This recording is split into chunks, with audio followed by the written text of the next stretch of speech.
selected his story. I'm going to actually start for a moment, though, with my story a little bit. This followed, I wrote it maybe a year or so after It's So Good. It sat in a desk drawer for another 6 years. So I guess it was time, it seasoned well enough to pull it out. And I'm going to read a little bit. This is in my voice, so I'm just going to start with that for a moment. And read a couple of passages before we begin. The first passage is I'm in a motel just outside or by the Dallas airport just before I'm going to meet, the day before I'm going to meet George Dawson. Suddenly hit me. I shouldn't be sitting in a cheap hotel room out by the Dallas airport. That's not how people are supposed to spend their vacations. It's my spring break. What's the matter with me? Why did I ever get on that plane? Why am I in Dallas? What am I doing here?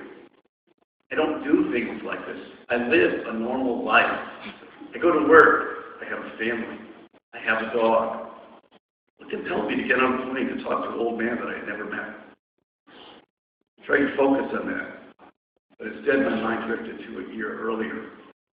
I was in the driveway of my parents' home in a taxi with my own family. We were about to head off to the airport. The hospice doctor gave us my father a few weeks to live, and knowing it would be the last time I'd see him, I asked the cab driver to wait while I went back in the house. My father smiled at me from the hospital bed that had been placed in the living room. You came back. I'm only here for a minute, Dad. We still have to catch a plane. I thought maybe there was something, one last thing he wanted to tell me. Maybe a story. He just started to tell me the stories of his life. And I was surprised when instead he asked me a question. Are you writing anymore? It had taken a while, but I had finally let it go. At first I missed the routine and even that feeling of pen on paper, but it was also a relief. I didn't miss the rejections. I didn't need any more of them. I didn't want to disappoint my father, and I said, I've been busy. It's hard to find the time. Maybe someday I'll get started again. You have a gift. Maybe it's not how much time you have, but knowing when the time is right. When would that be, I asked. He grinned. You'll know. To read one more passage. This takes place at George Dawson's house in Dallas. Shortly after I met him, we're just outside entering his house, and outside it was about 104, 105 degrees, nice summer day in Dallas. And we were returning to his house in the afternoon after school. By then I was spending the mornings, the day at school with him. We'd come home with him.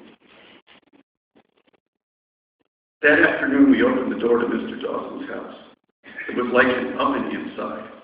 The house was closed up tight to prevent break-ins, but also kept the heat in. It seemed to have no effect on Mr. Dawson, who threw his book bag on the couch, proceeded towards the kitchen. I dropped my tape recorder next to his books, followed behind in hopes the kitchen might be cooler. It was worse. I would have thought that to be impossible, but small and exposed to the sun, the kitchen was even hotter. The heat just about sucked the air out of my lungs, and I gasped. I turned on the water. Loud sounds of rattling and banging followed as air and water fought for space in the pipes. Let it run. Get colder. Take some of the rust out first. I nodded. But still, the result was neither cold nor was it rust-free water. Barely letting the rust settle, I gulped two large glasses. It wasn't for taste or for cold. My body just wanted water for survival. When I filled my glass for the third time, I looked over at Mr. Dawson. He was taking some pans out of the cupboard and said, seems like a good day to make cornbread. Seems too hot to me, but when I offered to help, he just said, nah, don't need no help. Have a seat. With the heat on from the oven, the kitchen became even hotter. But he didn't even know. He pulled a sack of cornmeal off the shelf and poured some into a mixing bowl.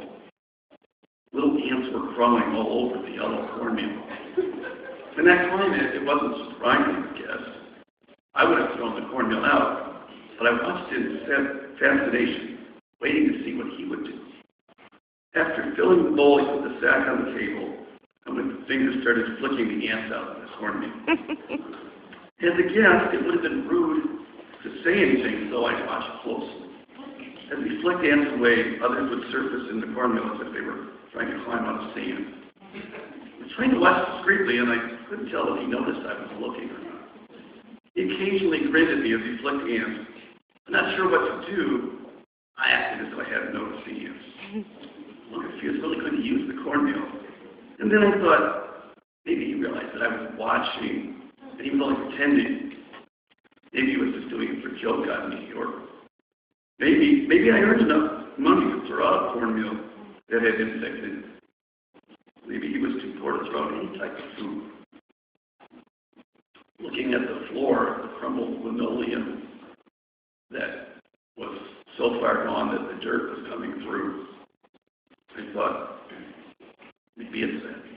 Whether we were each being polite or a joke was being played on me, I'll never know. The question became moot when, seemingly tired at the end of this task of flicking ants, he took a bottle of milk from the table and poured it into the bowl. While he stirred, I was on the lookout for drowning ants. I took the small black specks to be such, but said nothing when he poured the batter into the pan and put it into the oven. When the cornbread came out of the oven, we took it into the living room.